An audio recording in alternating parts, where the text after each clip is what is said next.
waste reduction because we're talking about money here. And lastly also, so another methodology we can use in reducing food loss and waste is the 4 R's. We have the reduce, the reuse, the recycle, and the recover. We cannot say we are fighting food loss and waste. We cannot fight food loss and waste because it's a whole lot. But we can prevent food loss and waste from happening. So that's where the reduce part comes into place. And then you reuse this product. Don't be in the habit of throwing things. Look for ways that you can use food products. Throwing should be your last option. Then you recycle and then you recover. I have a friend who does this technology, right? I don't know how he does it, but he's so smart. And he does Souq for businesses. I really don't know how it works, but this Souq uses food waste and it generates gas for cooking. So you end up not spending so much money on gas, and you end up spending less money for waste disposal. Now, like, are you sure this works? But I've known him for quite a while now, and I know restaurants that have been using it for 2 years, 3 years, and that's one way of them helping the environment and also saving money. But so that you can actually, food loss and waste is avoidable. It is avoidable. You just have to do the right thing and put your mind to it. Okay?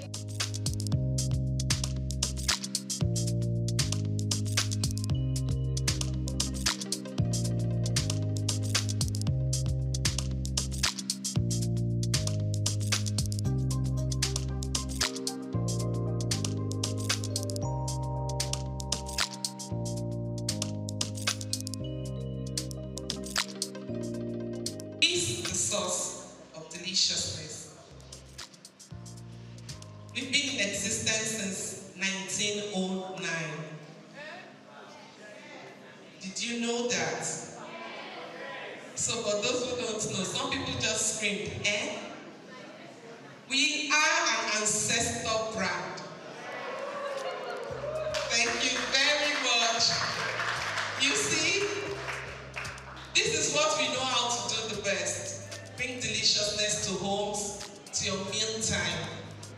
And this was the initiative of 2 Japanese persons. One is a scientist who discovered that glutamate was the ideal substance to make meals.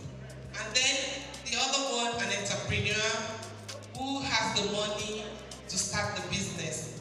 So you see, idea, meeting, capital, and then a business is born. So this is how our Ajinomoto came to be.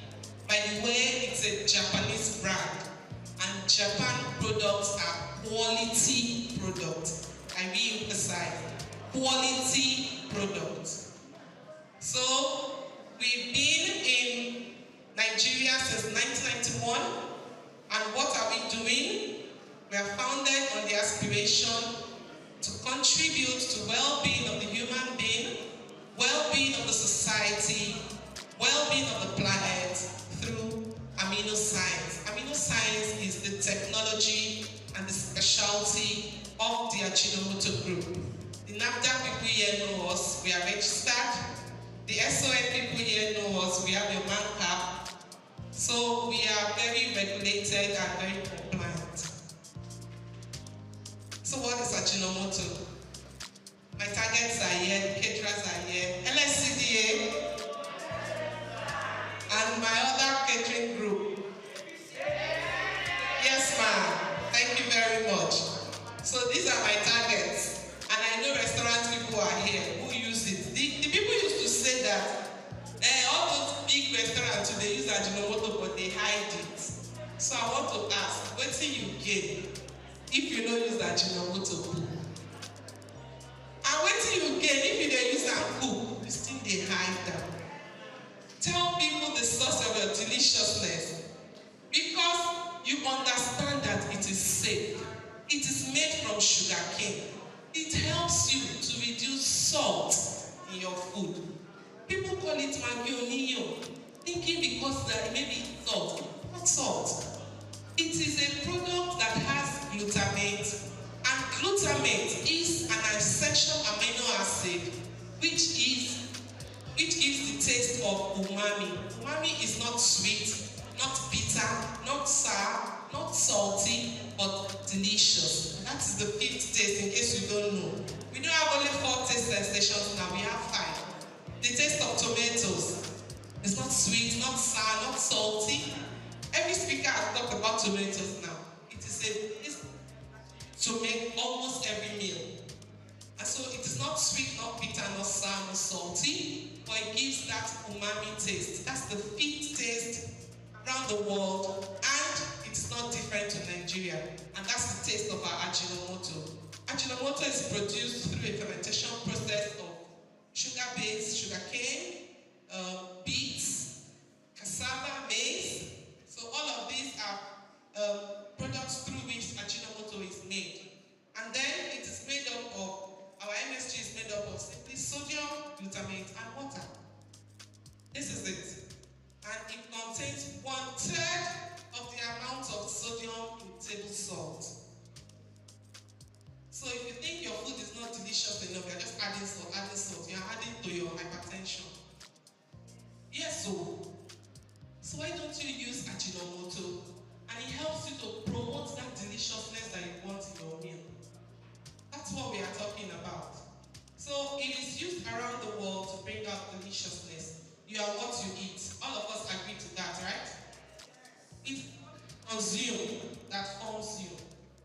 Some food experts will tell us to avoid this fast food, pastries, cakes. Don't eat this, don't eat that, don't eat. Reason. They tell you some of you it gives cholesterol. A lot of them just call a lot of hard names that will scare you. But once in a while, even in the pyramid of food, all these things are there. You take them, but maybe sparingly. And not that you don't take at all. So you are what you eat, and when we eat food, we don't eat to swallow those chunks. What we eat is to get nutrients from the food. Bringing one of that. So look out for it in the market. It is very beautiful for jollof spaghetti. One pack is 25 grams, and then you use it for 500 grams spaghetti. Just add 30 cl of water, and then mix it to get the sauce. Voila, deliciousness is all the way. And we love to get questions, we love to have feedbacks. Like the MC have said, a pack like this is going to be given to everyone here, and we hope that you will use it and continue to enjoy deliciousness. Of this program, and Grassy Global Foundation, headed by Engineer Greg Asimoku, we are presenting this award to the DG of NAFDA, Professor Olusola Christiana Adeyemi. And she was one of those ones that bring premium importance of production, the quality aspect of it. And I'm happy that I happened to be one of the first production supervisors that became an athlete manager and never stopped. So, on behalf of the organizer of the maiden edition of Restaurant Managers Conference, we are presenting this award of honor to Mrs. Kosi Ayemi in recognition of our contribution to the growth and development of Nigerian restaurant managers. We are doing that one today, and we are happy that it's here and happy to be here to see this award. Restaurant, cafes, bars, and club association. You can see, I think from what we have had today, you can see that we are blessed to have her. And ever since she has been taking me up and down, this and that, we are having a cocktail meeting. Can you come? We are having this one, can you come? Forgetting the fact that I stay in Kodu, they want me to be in Landmark. But I have to squeeze my time to get there. So, she has been very supportive. Renegade Taylor, the chairperson and president of RCBC Association, appreciation of your visionary leadership, selfless dedication, tireless effort, and understanding.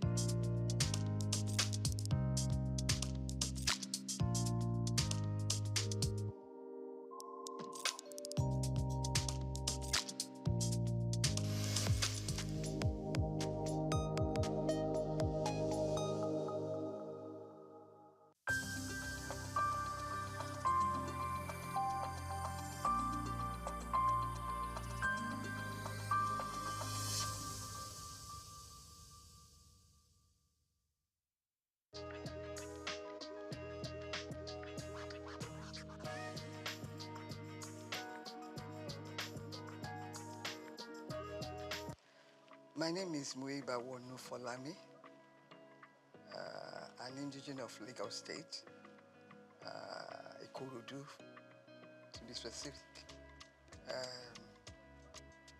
I was born in Lagos 86 years ago, and to the glory of God, I'm still alive and well, and trying to be a relative in the cause of women.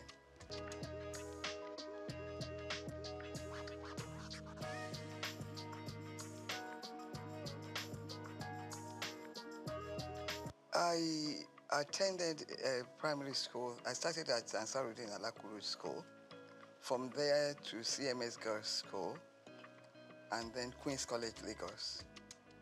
From Queen's College, I went to the Portsmouth College of Technology for my A-levels, and then University of London for my first degree in law.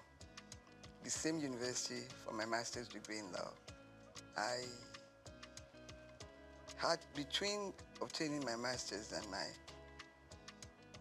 first degree, I was in Nigeria to do the mandatory law school course. I was one of the last people to do a 3-month course before it was changed to 1 year. And then went back to England for my master's.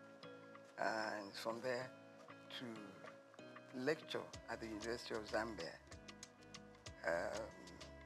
Back to Nigeria, I was appointed by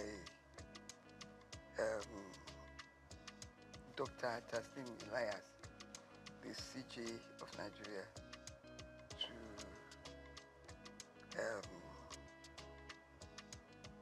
the Commission for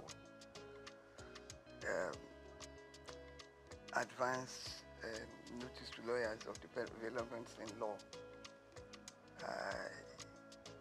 It was a commission funded by the Ford Foundation to keep lawyers abreast of the developments in law. I was a director there. Then from there, I was admitted to the Federal Ministry of Justice. After being legal advisor to many ministries, I ended up as the Director of Public Prosecutions for the Federation. And after that, whilst I was the Director of DPP, I was appointed Attorney General and Commissioner for Justice in Lagos State. After retirement, I've been involved in social work, in religion. I've always had religion, but I spend more time on religion. I read, I watch telly, and I live a good life, to the glory of God.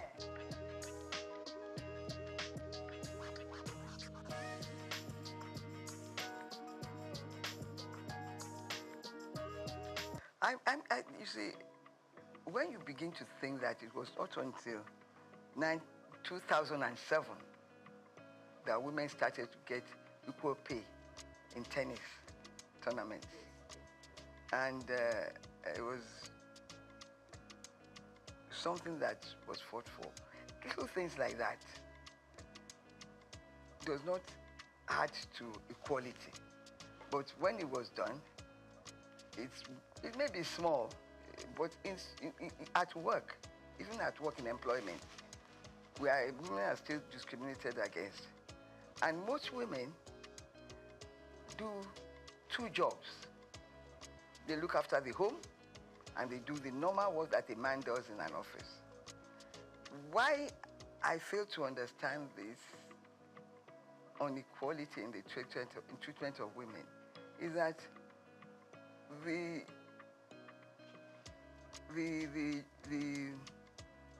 work, the responsibilities in a workplace is not reduced for women, even though we do not want to be paid the same salary as men. It's a fight that has continued, and in that area, I think we need to do more to push for more recognition. Women have contributed immensely to the society. The men that are now resisting equal pay were brought up by women. That's what I do not understand, that they can think like that. We continue to push. But how can we speed this up? By bringing it to the attention of world powers, recognition by every country of equal opportunities, equal pay. I want to know, I want somebody to explain to me the jobs that women cannot do. Yeah. They've contributed immensely. Even in the new thing, IT, we're well at par with men. So I do not see the reason for it.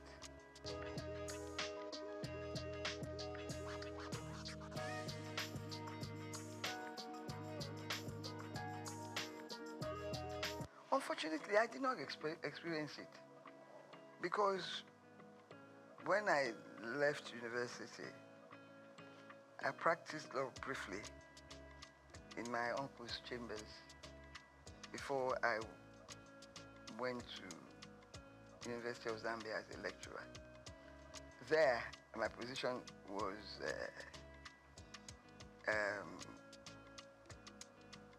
enhanced in the sense that I was a foreigner and I got all the benefits of being a foreigner, serving in their service. Fortunately, in Nigeria today, the federal government does not discriminate in terms of salaries. Whether you're a man or a woman, you get the same salary scale. And you are promoted on equal basis. Kudos to the federal government, to Nigeria for that. But in the private sector, things are different. In some companies, this is the areas that we have to work on, because the job content is the same.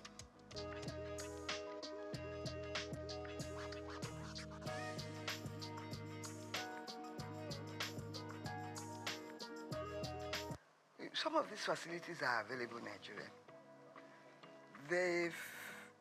I learned by being a member of the Society for the Disabled that every government body must admit a certain percentage of women and of disabled people. Most times this opportunity is not taken. They are bound to employ them. We continue to push for that to be implemented in most ministries. It's important because it's there. You have to take a certain percentage of disabled people to work in government positions. It's important that we work to enforce that rule in our society. When it comes to discrimination, Nigeria is way ahead of some developed countries, because maybe because through slavery, we faced discrimination right from the beginning. We now know how to resist it. But in my country, Nigeria, in the federal government, in the state government, there is no discrimination.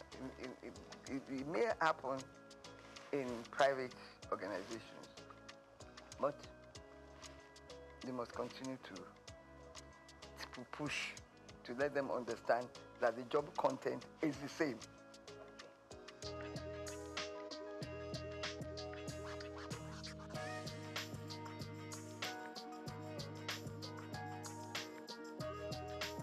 Well, you see, traditionally,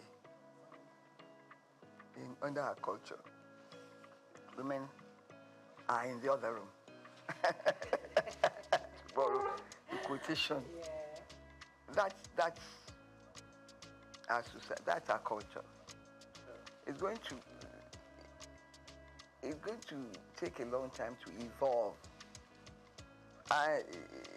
In my time, female education was not so called popular.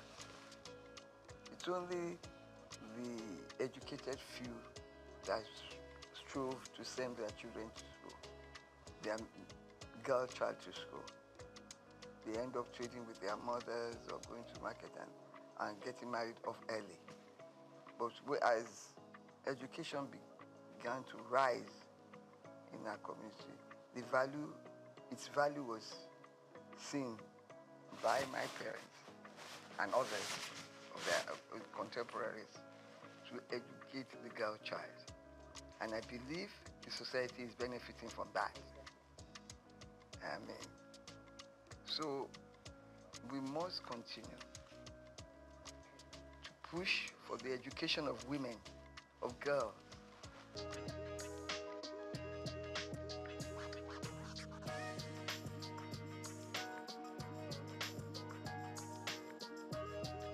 I have thought that, you know, when I read that,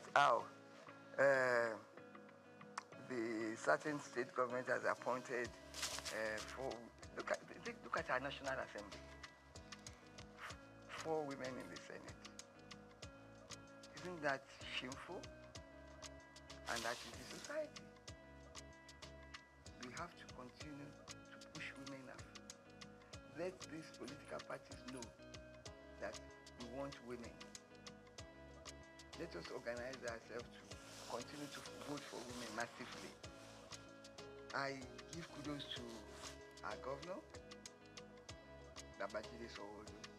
His cabinet is, women is well represented in his cabinet. And I enjoy that, I love him for that. And I continue to urge him to do more. He's done a lot. I think Lagos State has the largest representative of women in cabinet.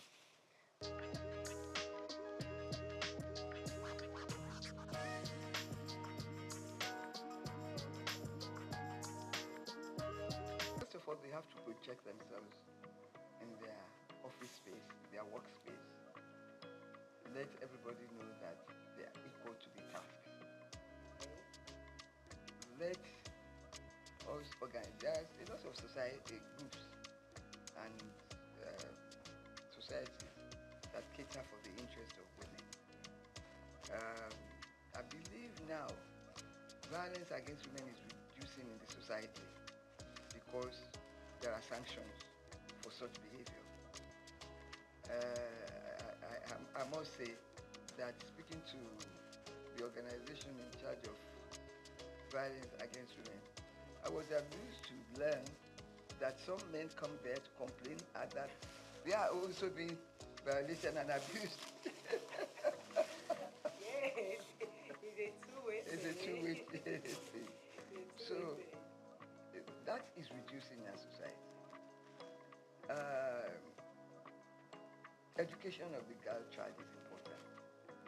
We have to let the locals know that education is important. Let them showcase to them the lives of those who have been educated and who are holding high positions. I'm glad that our president, Bola Ahmed Tinubu, has returned history to the classrooms. It's important. Let them know about people that have contributed to the development of our societies and country. It's important.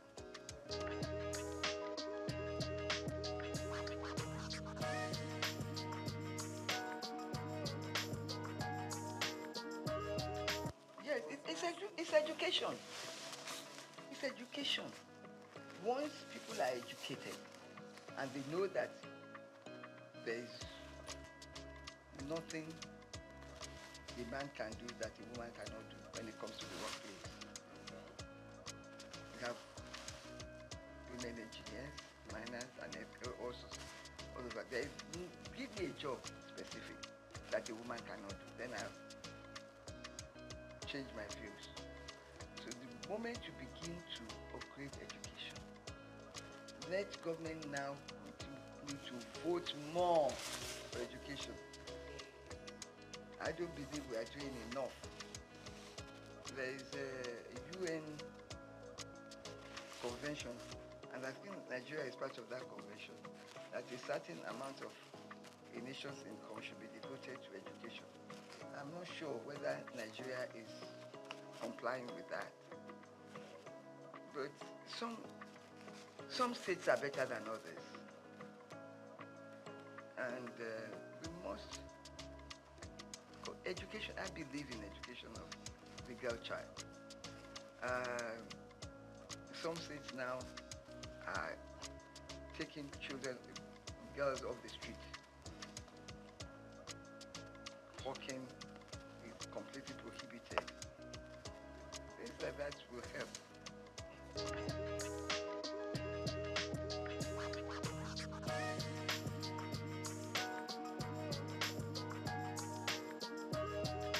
Oh, unfortunately, in Nigeria, we are not advanced enough to use our votes to change things.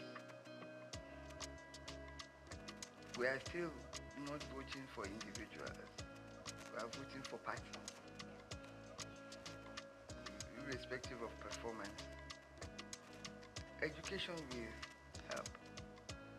And when we join other nations for the same purpose, we get results. Our organizations who are fighting for women in Nigeria should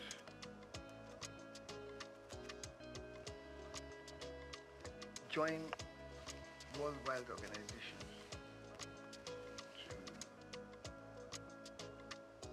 showcase our own situation and learn. I believe that when you talk to others, you come back with ideas on how to improve things. So we must improve things by telling women in positions to show, to continue to prove that they are more than up to the task. It will not come to us on a platter of gold.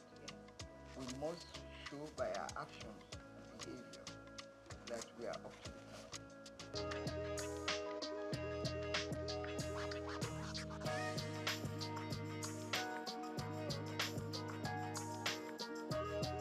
Of course, some women are wrong in claiming equal rights to their husbands in the house.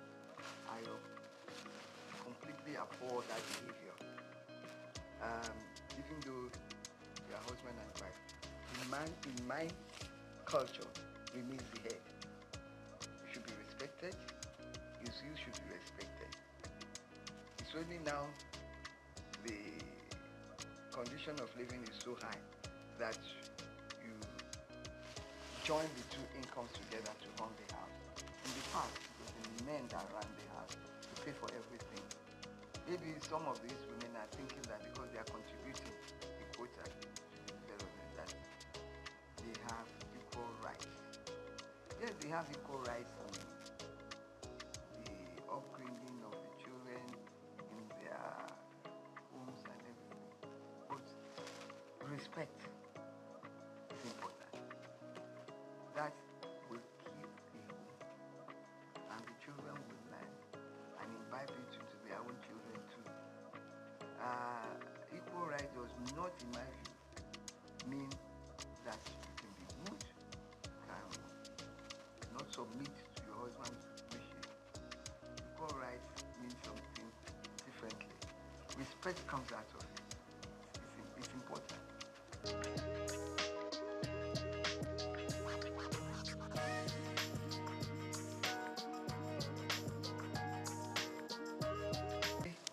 I go out and I'm like appalled at the way women dress.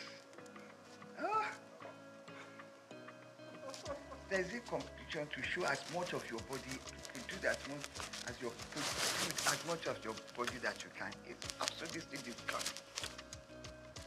They're not women. They're no longer women. the exposure, things that if you did in my time, a member of the community will cover you with a cloth and send you home. Because community mattered at that time. You dare not misbehave outside your compound because this community is watching you and reprimanding you if you go wrong, if you behave badly outside. That is law. And that is why you see people, even their dressing, show disrespect to womanhood and to themselves and to the community. We must learn, teach our children etiquette of dressing,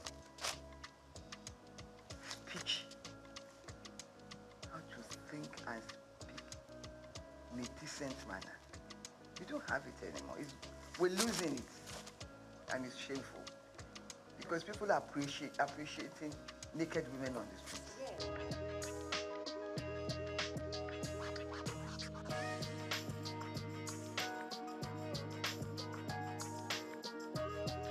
Both sides. If people dress badly and you tell them and ignore them, they won't try the next time. For instance, I believe nobody can dress to come to my house or to come to my party like a naked woman. I will turn her back. I will turn her back. So that's the type of thing that we should all do. Let the people doing this know that we do not appreciate things like this. When the society itself corrects it, we must correct it individually. It doesn't, if their parents cannot correct it, we must, by ignoring them and not allowing them to come near us.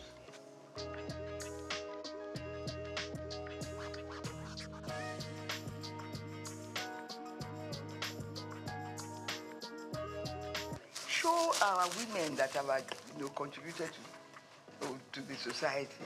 Yeah. Show them, showcase them, showcase them. Yeah. We have the first woman senior advocate of Nigeria. We have Okonjo Iweala. We have, in the UN. We have all sorts. We have what's this pharmaceutical woman? She's done so much. The younger ones are there. Little ones like Shadi Okoya is managing her husband's company and doing well. Let's encourage them. They are young. The young ones, they are working to improve the society. There's so many of them out there. We should showcase them. Let them know that we have women who are of top quality, intelligent, and well-behaved, and they dress well. Dressing well is dressing in a manner that is appealing to the eyes, not nakedness.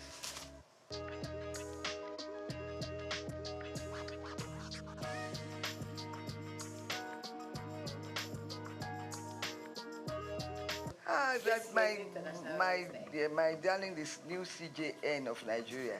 Okay. Who do that? I did talk about Kikiri. I mean, we're there. Female CJN. Yeah. And there are so many female chief judges all over the Federation. There are so many in the medical profession, in the engineering profession. We have pilots. So let them know that there is nothing that a woman cannot do. In IT, in everything, women are moving forward. We should showcase them. We should let their pictures be seen in our newspapers, in our news, in everything, to encourage young girls that you too can get there. If they don't see, and if they don't know the history of these women, how they got there, they too will not be inspired. We have to inspire the young people with the achievements of women achievers. Kekere rose from magistrate to right to the top. I admire her. She's well composed, well behaved. Some of these people, when they become something, they lose their heads. They start no, she's so respectful, well behaved, well dressed. I don't think she would allow herself or her children to come out naked. Never. So people like that, Okonjo well are the same. We have a lot.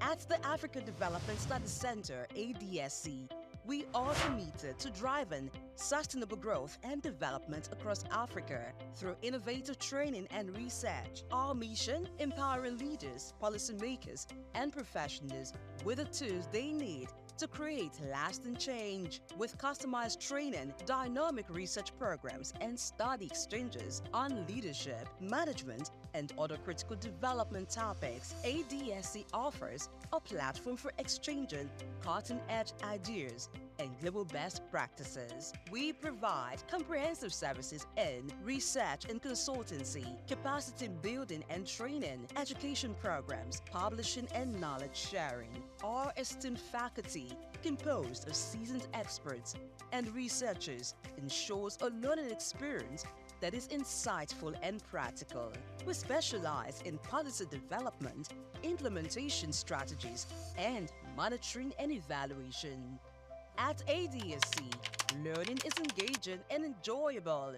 Our unique methodology includes talks, interactive exercises, games, video screenings, and lively seminar discussions, all in a comfortable and friendly environment. For more information, email us at info@adstudiescenter.com or call +234 912 039 2362.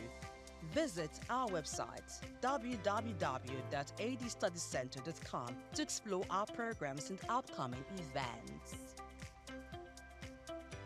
Africa Development Studies Center, rethinking development for Africa.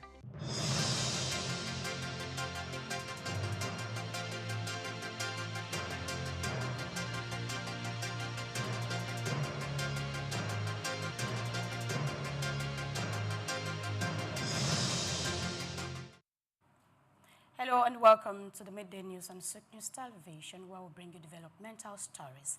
I am Grace Komalafe. First, let's bring to you some top stories for today. Federal government concessions road on developments. Nigerian government borrows 1.34 trillion naira from bond investors in fourth quarter 2025. NBS says maritime exports surpass imports by 39.76% in 2024. Customs sees 1.7 billion naira worth of contraband in Southwest.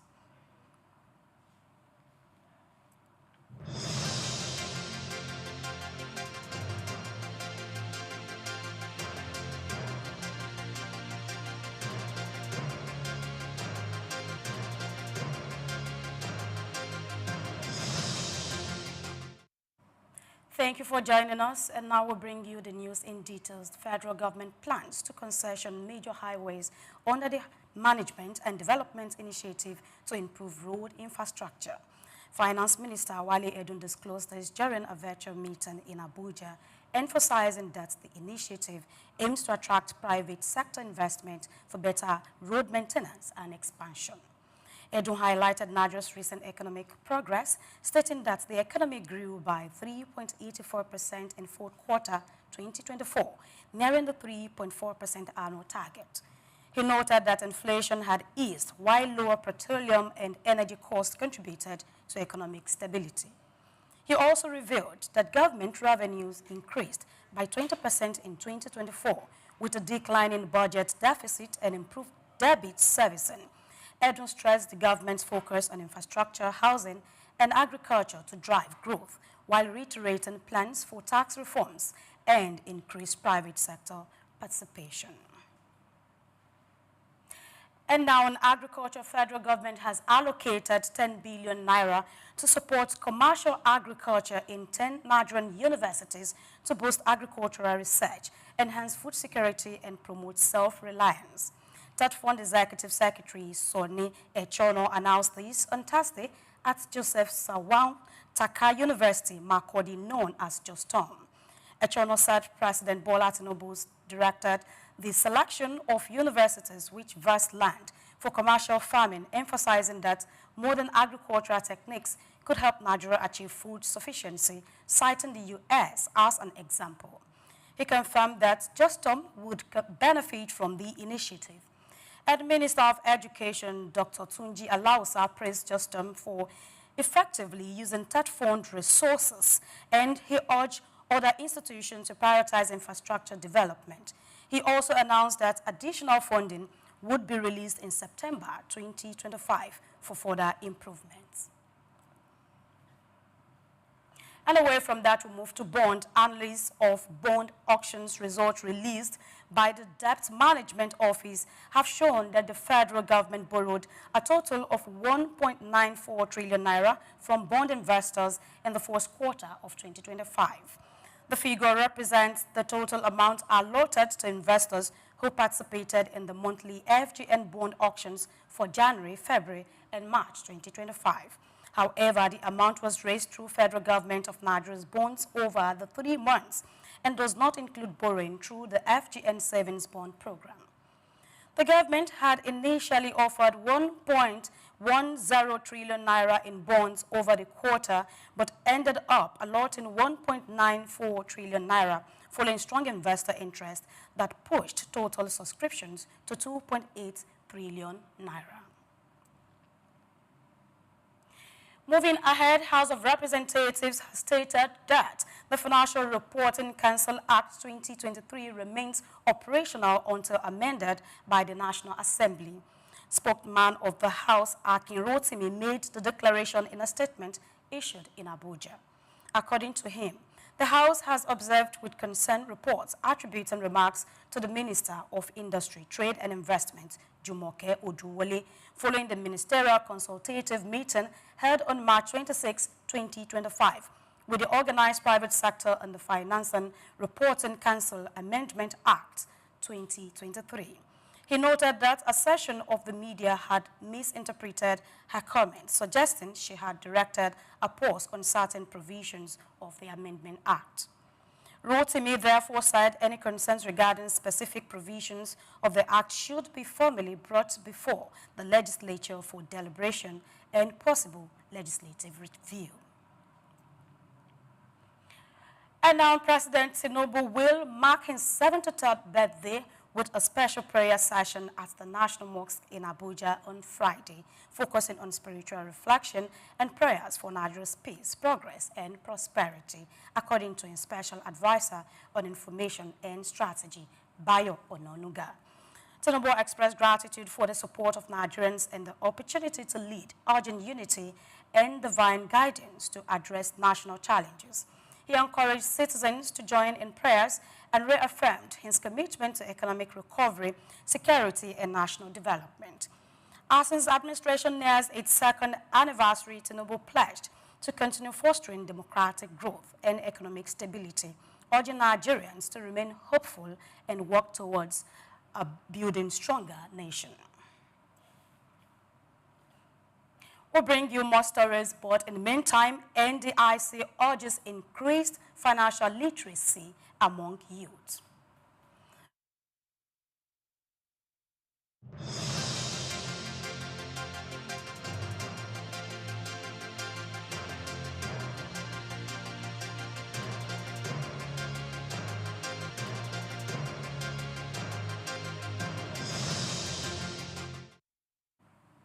Glad to know you're still with us. The Nigerian Deposit Insurance Corporation, NDIC, has called for increased financial literacy among Nigerian youth to help them make informed financial decisions and achieve long-term financial security.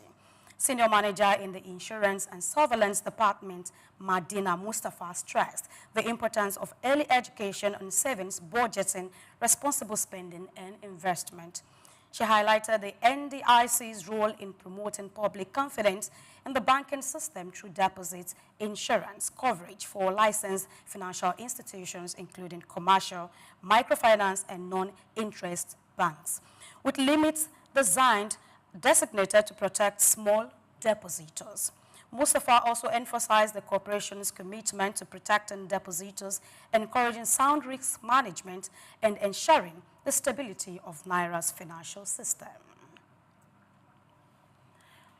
Away from that, goods exports via maritime transport in 2024 exceeded imports by 39.76%, according to the National Bureau of Statistics, NBS.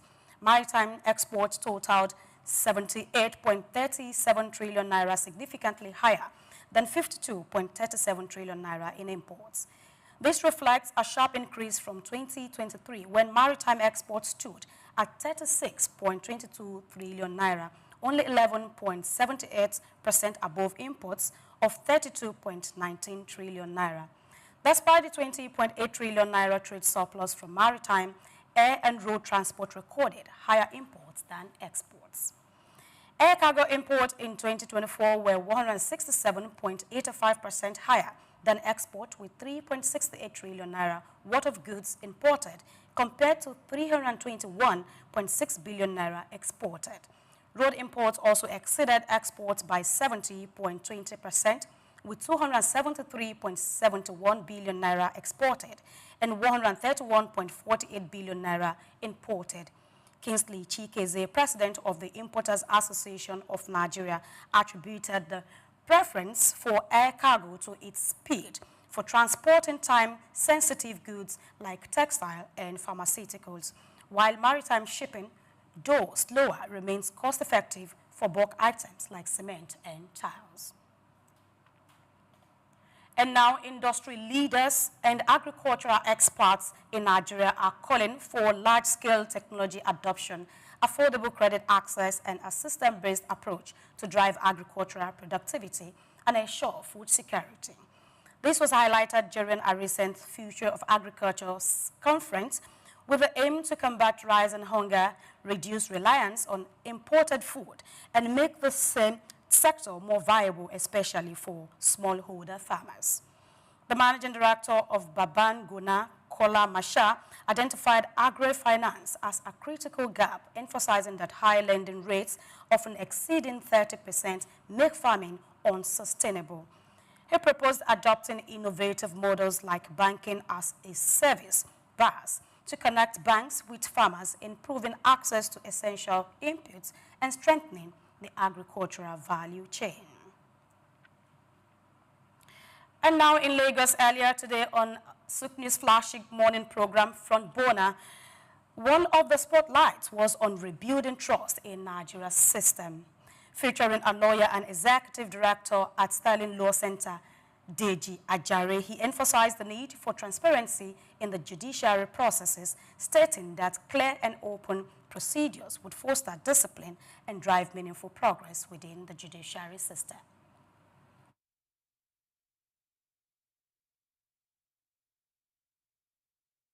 It's a major indictment on the justice system. But then again, the question I will now ask, when the head is bad, can you expect anything of the fish? Now, the point is that at the end of the day, if there must be reforms, if we must get things right, then it must start from the very top. So if the CJN is making this call, which I totally agree with, then the CJN must start from her desk. Now, at the judiciary, the NJC, the JSCs, as they are, what are they doing? What steps do they take to ensure that complaints about erring judicial officers are properly handled? What steps are they taking to ensure that unethical practices among judges too are properly addressed? Just a few days ago, there was a story about a judge of the Federal High Court who was, of the Court of Appeal, who was seen at a public function tended by the Minister of FCT, and there were, there were complaints that, oh, did he escort him or did they meet there? Whichever way that turned out to be, the fact is that before now, in former times, judges who are enjoined to avoid such public functions would usually very scarcely have the need to come out to explain themselves, to explain why they were there or why that person was there. The reason is because they maintained the ethical standards. But today, because you have judges attending Owambe parties, you have judges attending every function, you have judges attending functions where they are given awards, and then they meddle in political discourse. At the end of the day, like we said, the public perceives these things as capable of influencing outcomes of judicial decisions. And as such, irrespective of what the genuine intentions are, once the public perceives that, look, there are chances that, look, these politicians might be able to influence outcome of decisions, then we already have it. In another development, informal traders and commercial drivers in Nigeria are calling for unified tax payment system to address the burden of multiple levies imposed by both authorized and unauthorized collectors. Many traders and drivers, particularly in Lagos, face daily harassment and exploitation due to inconsistent tax demands across various checkpoints. We'll bring you more reports in the story. Informal traders and commercial vehicle drivers across Nigeria have called on the government to introduce a unified tax payment system to ease the burden of multiple and often arbitrary levies. For years, roadside traders and transport workers across the country, especially in Lagos, have grappled with unregulated taxation that frequently leads to harassment and extortion. At various checkpoints, both authorized and unauthorized collectors impose multiple levies, thereby creating frustration among those affected. As Nigeria pushes forward with tax reforms, skepticism remains over whether these new laws will effectively tackle deep-rooted issues such as corruption and inefficiencies in tax collection. For commercial drivers navigating interstate routes, these tax burdens are a daily reality. The idea is good if they can put it together. Because normally I don't know, anyhow, but if they can put together, someone pays in once, so it's better. When you pay once, you know that you paid. Not that this one will come, this one will come, this one will come, so that kind of thing. So, like for instance, now we pay in the morning, we pay booking, and we pay for ticket, like the National Union ticket. We pay National Union ticket and we pay for booking that you apply, that place you apply, you have to pay. You understand? And as you load, you still pay. You understand? But if they can put it once, that someone will pay once, you understand? It is better than maybe this one will come, this one will come, this one will come. So if they can put it together, someone pay once, you know that you pay once, so it's better. We pay the tax in the market together. Then normally we submit to the state level, because we have the state level at Mosholosa, where our headquarters is. So from each local government, we take from the east market to the local government, and from the local